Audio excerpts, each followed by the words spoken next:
Good morning, Sec 3 history students. This is Mr. Seow, and today I want to teach you a lesson on the source-based skills of message and purpose. Before I start the lesson, please make sure to have this message and purpose worksheet with you, and at any point, you may speed up, slow down, or pause this video to better suit your learning pace. So let's proceed. The objectives of this lesson are for you to understand and be able to construct a well-explained message and purpose depending on the question type. So on the first page, let's highlight something familiar: inference. Recall that we have done inference. Inference demands you to understand the source and answer an inference question based on a question focus. A focus is a scaffold that helps you, that points you in the right direction, allows you to answer the question. Now, message, like inference, demands an understanding of the source. But message, unlike inference, does not have a question focus. It demands that you find the main idea or argument of a source without a question focus to help you. In other words, the message question demands judgment. It demands judgment. And this is, of course, slightly harder, a step up from inference. So let's look at this source. This source is a photograph of Lenin taken with Stalin. Recall that Lenin was the leader of the Communist Party in the revolution all the way to 1924. And Stalin is just one of many communist leaders who are working with Lenin to establish a communist state in Russia, right? And this state was established, it was called the Soviet Union. So in this picture, we can see the two men, Lenin and Stalin, sitting side by side, presumably having a conversation. It's taken at Lenin's residence, so perhaps a very intimate conversation between allies and close comrades, and they are smiling for the camera, which suggests a sense of cordiality, geniality, friendship even. So we are getting these ideas from the source. Let's look at these two question types.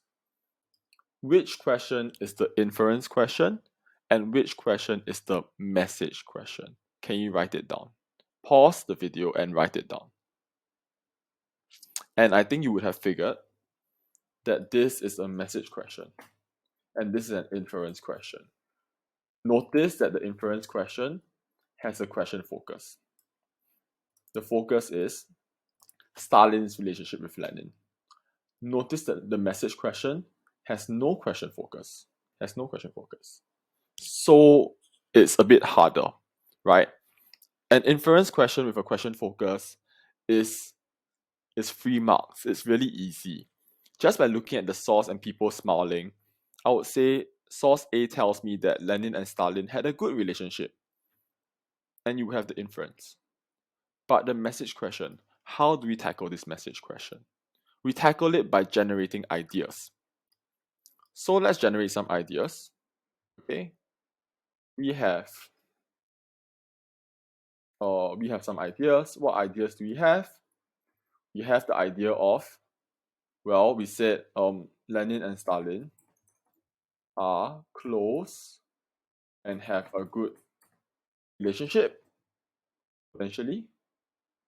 Or we could even have the idea, because Lenin is the leader and Stalin is the sidekick, right? The sidekick that supports the leader. We could even have the idea that Lenin, how does he feel about Stalin? He trusts Stalin as a respected colleague, as a respected comrade. So these are potential ideas. How do I know which one is right? It's a bit hard. It demands historical judgment. But there's a strategy for you to get around this problem. You just have to put in both ideas. You can put in both ideas. Lenin and Stalin are close and have a good relationship. and Lenin trusts Stalin as a respected comrade. So we can write in both ideas. Lenin and Stalin are close and have a good relationship. And Lenin trusts. Notice that if I'm not sure which one is a main idea, I can park both ideas in. Both ideas. How do I go from here, from these ideas are generated from this main idea, to a message answer? Let's look at the writing scaffolds. Let's look at the writing frame. So the question is always phrased as, what is the message of source A? And I've taught you, Sec 3s, that you always answer the question. The command word here is message. So to answer the question, the what of source A? The what? The message. The message of source A is, what's the message? It's exactly what we just talked about. Lenin and Stalin are close and have a good relationship. And Lenin trusts Stalin as a respected comrade. You can't go wrong when you put both ideas in. What if one idea is wrong and the other idea is correct? Don't worry, because in humanities, we don't do negative marking. I ignore the wrong idea and I accredit the correct idea. So put both ideas in. This is a message question where you have hit the message. The only thing remaining is evidence. So in a 4-mark message question, right, this would be 3 marks. You have hit the message. I just need evidence. So evidence is evidence from source A. How do I know that they are close? Well, because they are sitting very, very close together, right? They are nearby. They are sitting in close proximity. They seem to be smiling. And they are in Lenin's residence. They are actually at Lenin's private home, which shows me that Lenin and Stalin are sitting very near to each other, smiling and having a conversation at Lenin's home, right? The fact that Stalin can go to Lenin's home and smile and sit like that seems to suggest that, look, Stalin is someone that Lenin really likes. Is this true? We might not believe it, right? Because we have other pieces of evidence, other sources, such as Lenin's testament, that tell us otherwise, that actually the relationship may not have been so friendly as this picture suggests. But we put that aside for now because we are looking at this source, and this source's message is indeed that they are very close. And some of you may be thinking, looking at the provenance, hey, it's by Stalin after Lenin's death. You know, did Stalin doctor this picture? Did Stalin have a reason for sending out this picture? That those questions, if they occur to you, are great questions because those questions occur in purpose. So for now, in message, we bracket, we ignore those questions. We look purely at the source and what it tells us. This source tells us that the two men are very close. That's it. So take down what you need on the worksheet. Take down what you need. And can we attempt source B? I suggest now that you do 2 things. 1, read source B and highlight the main evidence. 2, write down the main idea of source B in here. So again, 1, read and highlight the source, and 2, write down its main idea. Pause the video and try it on your own, because learning always takes place from mistakes. When you write something and it's not so good, and then you see the better answer, that gap is your learning gap. That's where you learn. If you only wait for the answers to fly at you, right? You never discover the gap between yourself and the best answer.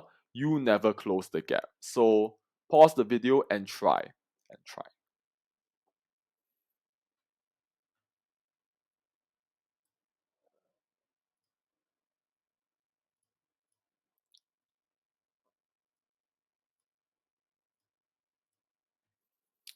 So I presume you have read the source. And here is a speech by Stalin. Stalin saying, let's turn to the legend. Legend means something false, right? It's a tall tale, it's a myth, it's a false and untrue story. Let's turn to the legend of Trotsky's special role in the October uprising. So those of you who are very attuned to history, you know this is the Bolshevik Revolution.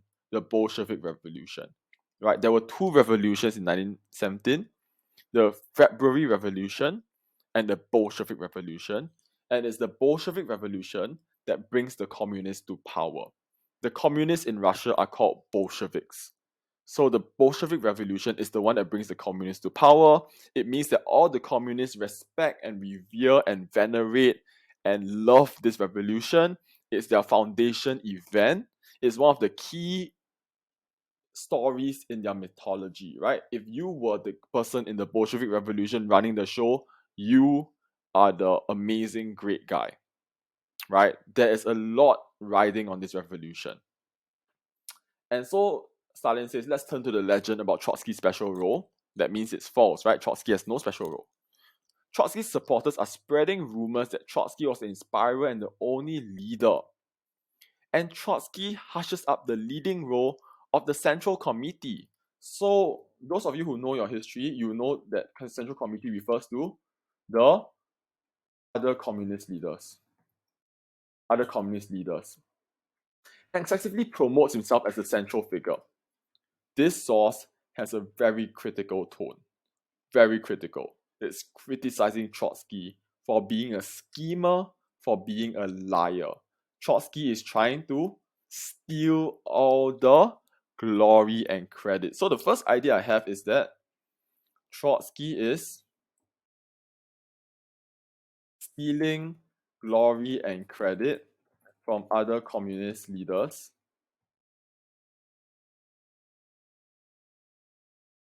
by claiming to be the main the main the main uh, the main revolutionary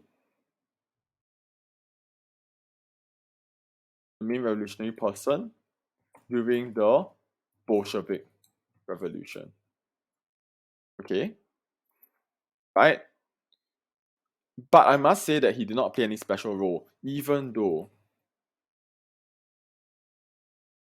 Trotsky was not truly important or critical. So here I've done a really awesome job. I've come up with 3 ideas and I've connected all of them, right? He's stealing credit from other communist leaders by claiming to be the main revolutionary person, even though he was not truly important or critical. I'm very sure I've hit the message somewhere. Okay, so what is the message of Source B? Answer the question. The message of Source B is the stealing of credit.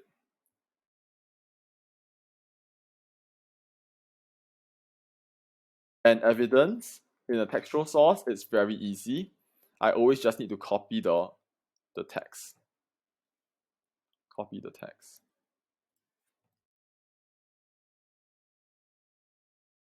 Of course, in a textual source, it needs to be in quotations.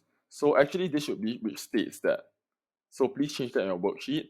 This is evident from source B, which states that, and I quote, right? Trotsky hushes up the leading role. So this is the message technique for a textual source. You highlight the main evidence, and then you generate ideas, and you connect the ideas using these connectors. Notice something I've done when I crafted the message.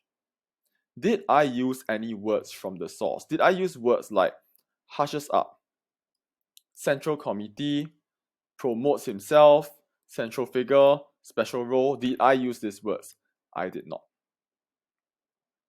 Because this is ultimately a message question that demands your own words. You cannot lift from the source.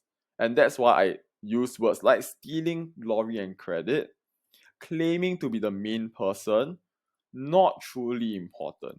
I change the words to my own words. I'm not lifting. That's really important. Keep that in mind. Don't lift, use your own words. And then I quote for evidence, the support for my message. Pause where you need to, pause where you need to, copy the notes. Let me proceed now on words. So I leave question 3 as a task for you to try on your own.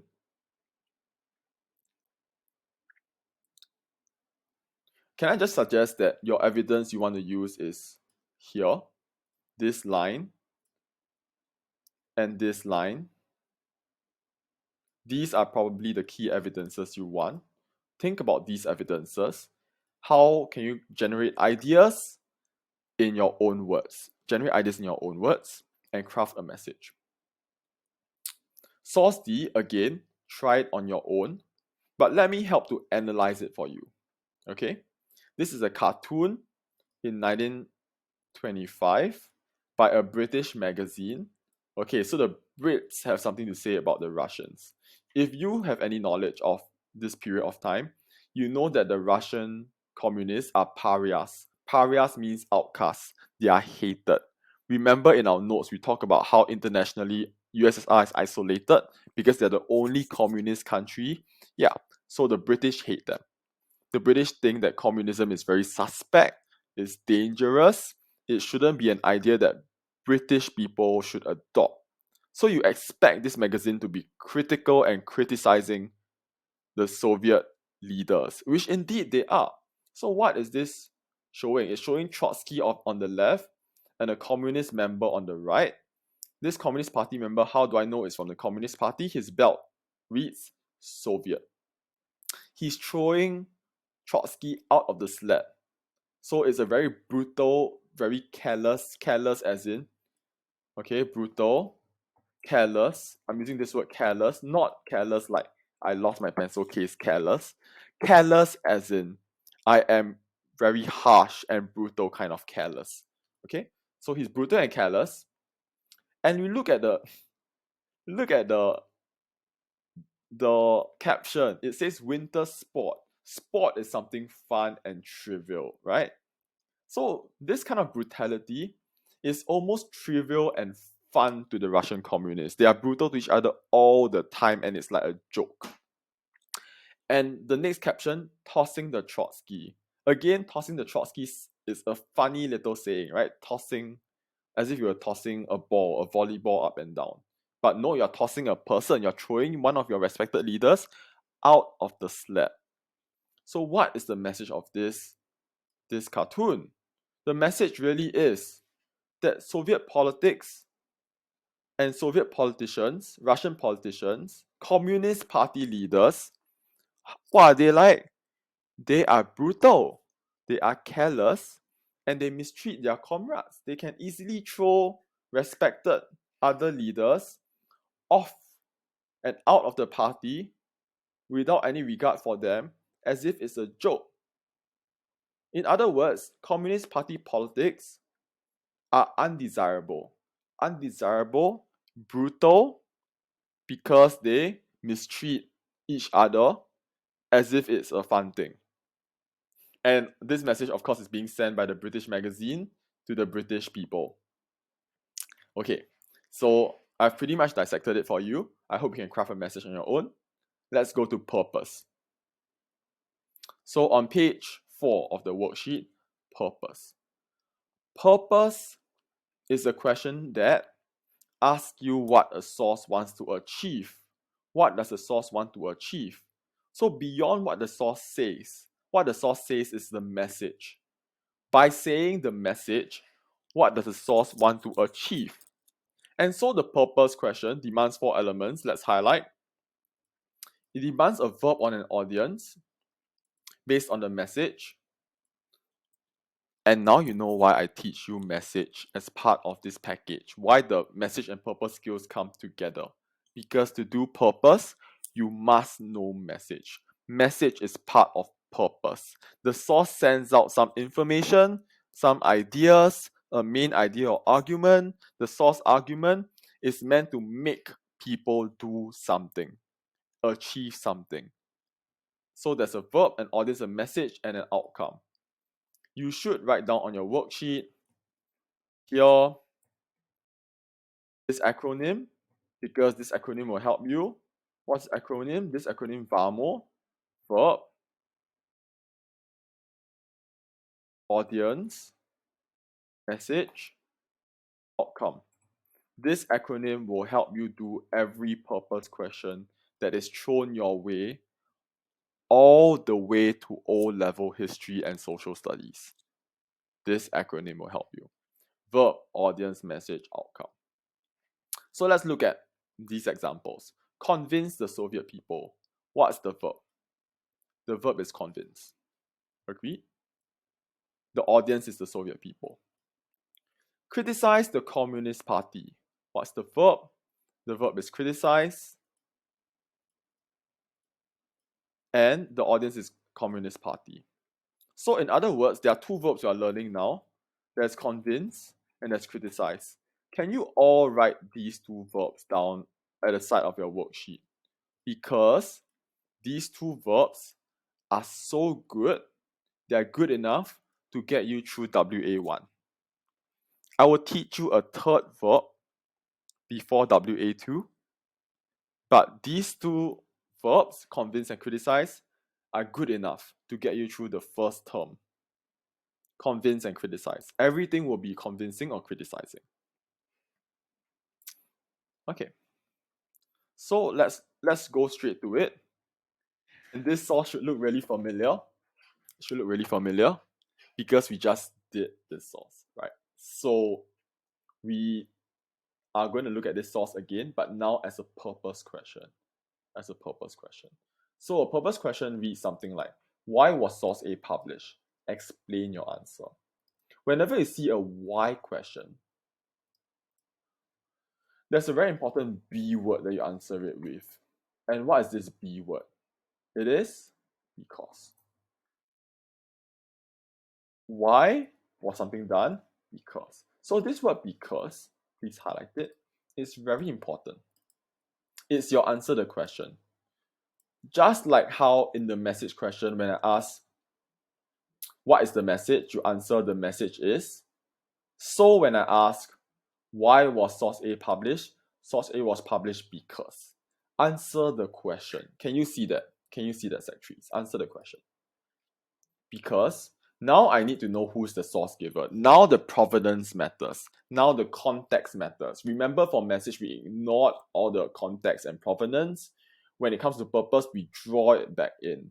So the provenance here, photograph of Lenin taken with Stalin at 1922, published by Stalin in 1924. So here the source giver is Stalin. Stalin wants to what? We're going to do our first verb and audience.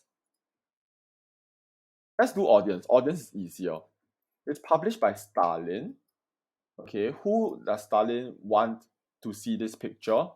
Recall in 1924 that Stalin is fighting for power against Trotsky. 1924 is the year of the funeral. Stalin wants to look good. He wants to look like Lenin's biggest supporter and trusted confidant and aide and colleague and mentee and comrade. And Stalin just wants to be that person who looks like he is Lenin's successor, like the next leader. So he needs to convince. Oh, I gave away the verb. He needs to convince someone. He needs to convince people to support him. The people here is the Communist Party.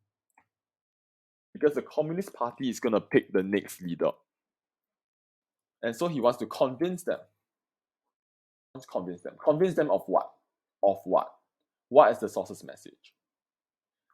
Pause this video, flip to the front, and transplant the message.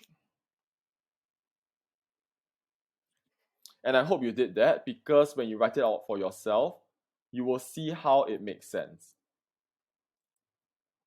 Right? Once you convince the Communist Party,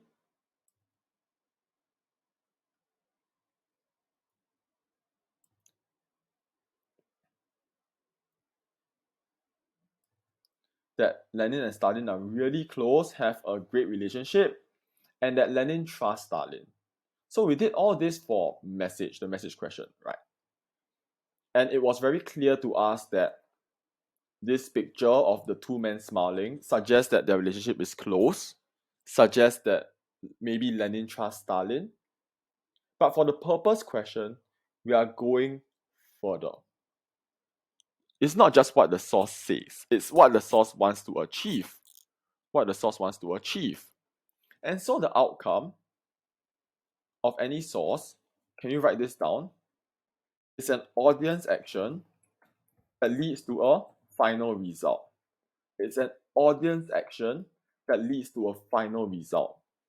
By sending this message to the audience, that is the Communist Party, the Communist Party will do something that leads to a final result.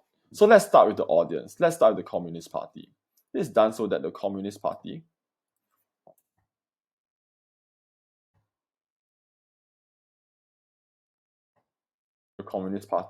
what will they do? Well, they will believe that Lenin supported, liked, admired Stalin, and will support Stalin to be the new what? The new leader of the Soviet Union. So we have our audience action done. Audience action done. Now I want the final result. So what?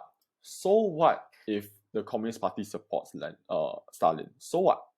Well, so thus Stalin will have greater popularity in the party and succeed in the struggle for power and become the new leader of the Soviet Union. Notice that I have two components here. I have the audience action. Communist Party will start to support Stalin, and Stalin will become the new leader. I have an audience action, I have a final result. That is my outcome. And so in the purpose question,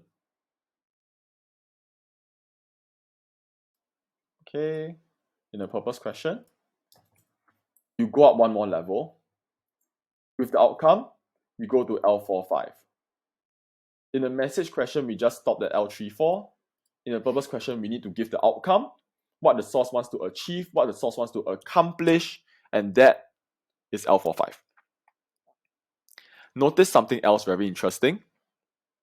Notice that in the purpose question, just by establishing the message of the source, what is the main idea and argument of the source, what does Stalin want to convince the Communist Party about with this picture, you are already at L34. You are already passing. You are already succeeding in this question.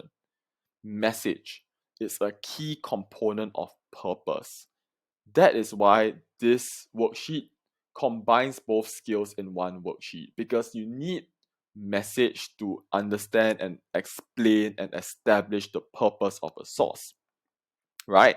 The Communist Party will only believe that Lenin likes Stalin and will only support Stalin to be the new leader when they see a picture that suggests that Lenin and Stalin are close. It's all tied together. Okay. The purpose question is a 6-mark question. Where is my last mark? The last mark is in something called the context. So I need to establish what is the historical detail and historical event that surrounds this particular source. Coming from the context of some year. What year is it? How do I know? I look at the source. The source was published in 1924. So I know that I want to talk about this year, 1924. I want to talk about this year. What's happening in 1924? What's happening? Lenin died. There was a struggle for power. And Stalin wants to show that he's closer and deserves to be a new leader. That is what's happening. Lenin died. There's a struggle for power between Stalin and Trotsky because Lenin died. So that is the key contextual detail. If you can show this context of how Lenin died and there's a struggle for power and Stalin is struggling and fighting Trotsky, you will hit the final mark. In other words, to do a purpose question really well, you need to know the history. You need to know the contextual knowledge that surrounds this event, that explains and showcases why this source was even produced, why it's published. And I think very naturally, some of you might feel a bit worried. What if I don't have this contextual information? Two things. One, always read up, always find out more. As a historian and history student, you can always read and learn more because this contextual knowledge is your flex. Flex on the teachers, flex on the O-level examiners, show them how much you know that is relevant to this source, and really they will reward you for it. But if in an exam, you are completely blank, you have no relevant details at all to offer, you have written whatever you know, don't worry. It's the final mark. You will still get 5 out of 6 for following verb, audience, message, and outcome. So again, verb, audience, message, outcome, all of them have to come out for any purpose question. Let's move to the next and final question I'll discuss on this video. Study source B. Why did Stalin make this speech? Explain your answer. This source should look really familiar. We just did it. So I'm just going to help you on one thing, which is the audience. Because this is a speech at a trade conference, a trade means, so I think this word trade is a bit unfamiliar. Trade means industries. In other words, this conference is speaking to workers. So don't worry about this word trade for now. Just understand that this trade conference refers to workers of the USSR. Stalin is talking to workers. Can I ask you to pause this video, pause it, and write in for yourself the verb, message, evidence, and outcome. And in fact, the message is already earlier in the worksheet, so you shouldn't have too much trouble. So pause and try. And I hope you tried because I'm going to go through now. So we have two verbs, convince and criticize. Stalin is not going to criticize workers. Workers are the backbone of the communist mythology and communist party and communist country. They glorify workers. Remember our Stakhanovite movement, the super workers. USSR loves workers. He's going to want to convince them. And some background info. Why does communism love workers? Those of you who did my communism lecture worksheet, you will know that it's because, right, in a communist state, it arises between out of the conflict between the proletariat and the bourgeoisie. Karl Marx claimed in his Communist Manifesto, workers of the world unite. Right? Communists love workers. He wants to convince them. Convince them of what? Go back to our message. We already did this. That Trotsky is trying to, be a sneaky Trotsky. He is trying to steal all the credit. Whether or not this is true, again, it's up to your historical judgment, but that's what the source is saying, right? That's what Stalin is saying. Stalin is saying Trotsky is this really sneaky, manipulative person that's trying to steal all the credit. Okay? This is done so that, again, the outcome, what's the outcome? Is an audience action that leads to the final result. So I start with my audience. Right? My audience is workers of the USSR. So let's start with the workers. What will the workers do? The workers of the USSR, what will they do? Well, having heard that Trotsky is so sneaky, the first thing they'll do is, right, they'll reject Trotsky. Will reject. Trotsky as a leader, and instead,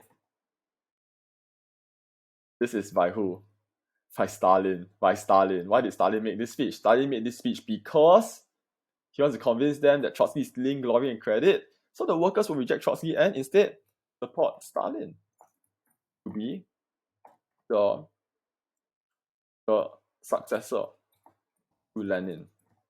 Thus, Stalin will gain popularity and win the struggle for power and become the new leader of the USSR.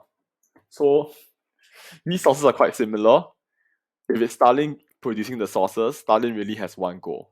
He's going to win the struggle for power. He's going to be the top communist leader. He's going to be the big guy, the new leader. And once he's there, good luck to the rest. Stalin is ruthless. We have learned that Stalin has a spirit animal. Stalin is a snake. He is snaking his way to the top, right? And you can see now through these sources how he's doing it. By sending out strategic pictures, by sending out strategic speeches, he's persuading everyone to support him, and he's snaking his way out. Finally, context. So we have our verb audience, we have our message, we have our outcome. Context. Coming from the context of which year? So again, we look at the source, 1924. And we already have some information. It's a really critical year. Of course, someone dies. It's Lenin.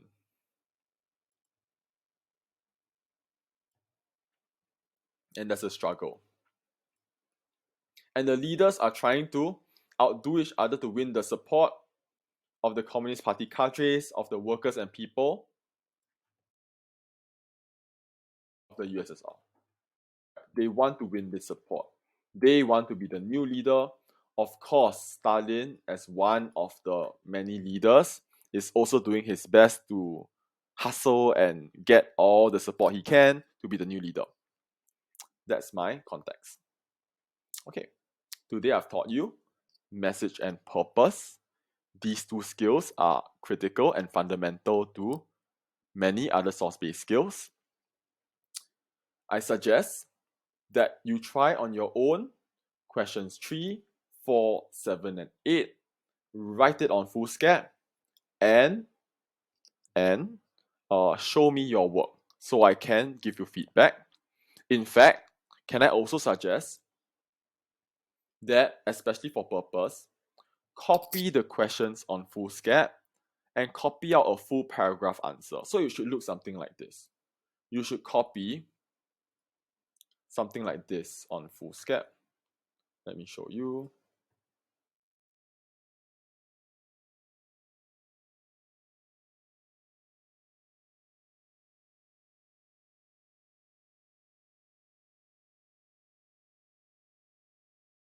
You don't have to copy the marks, of course. You just have to copy the words.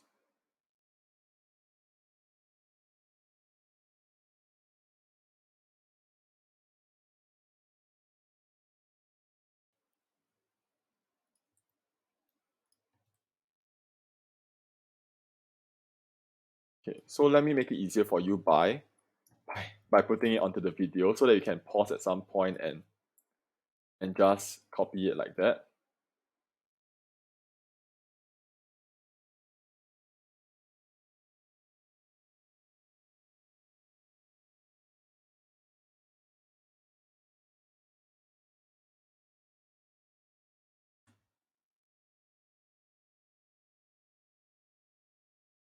You can do the same for the message questions, but it's not necessary because if you copy out the purpose questions, you already have done the message.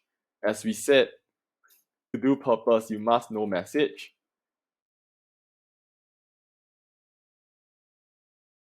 Okay, so I think I will make this a bit of a smaller. Oh.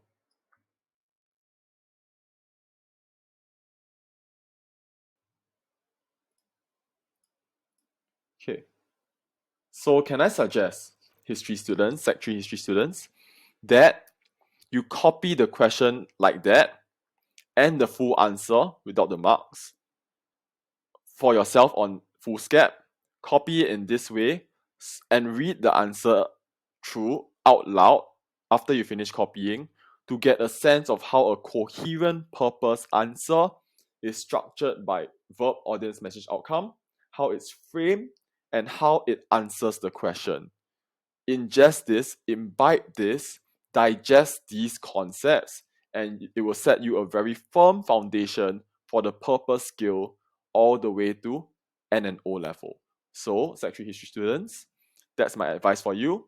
Copy these two on foolscap, try all the questions on your own, come to me for feedback, and I wish you all the best in your studying and efforts towards the next assessment. See you.